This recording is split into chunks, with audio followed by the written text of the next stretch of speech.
En ligne avec nous, Yvan Assoma, secrétaire régional du syndicat de police Alliance. Bonjour à vous, merci d'être en direct sur iTélé. Vous vous trouvez, je crois, pas très loin de ce quartier de la Goutte d'Or, dans le 18e arrondissement de Paris. Qu'est-ce que vous voyez? Quelles sont vos informations? Écoutez, oui, je suis à proximité, mais comme vous avez dû le savoir, le quartier est complètement couplé puisqu'il y a un risque avéré suite donc à cet individu qui s'est précipité sur les policiers.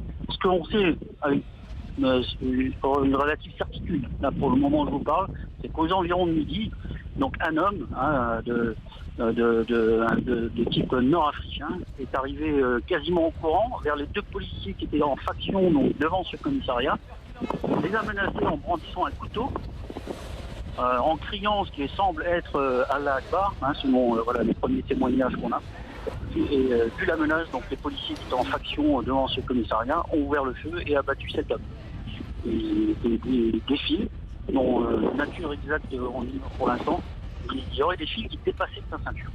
Voilà ce qu'on sait au moment où je vous parle. Il y aurait des fils qui... On a du mal à vous entendre, Yvan Assoma. Il y avait des fils qui dépassaient de sa ceinture, c'est ce que vous venez de nous dire. Oui, c'est ce qui semble être le cas, oui, effectivement. Il laisse penser qu'il portait peut-être un dispositif explosif sur lui, c'est ça?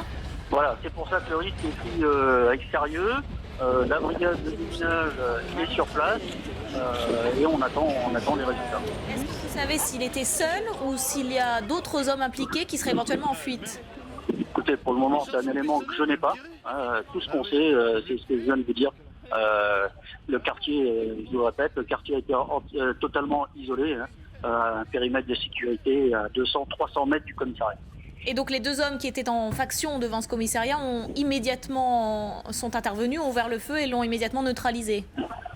Bien sûr, ce qu'on peut comprendre avec la menace imminente, la menace avérée de cet homme qui arrivait en courant vers eux en brandissant un couteau comme s'il s'apprêtait à vouloir les tuer. Est-ce que l'alerte aujourd'hui, 7 janvier 2016, un an jour pour jour après les attentats de Charlie, est-ce que l'alerte était maximale ce jour-là en particulier?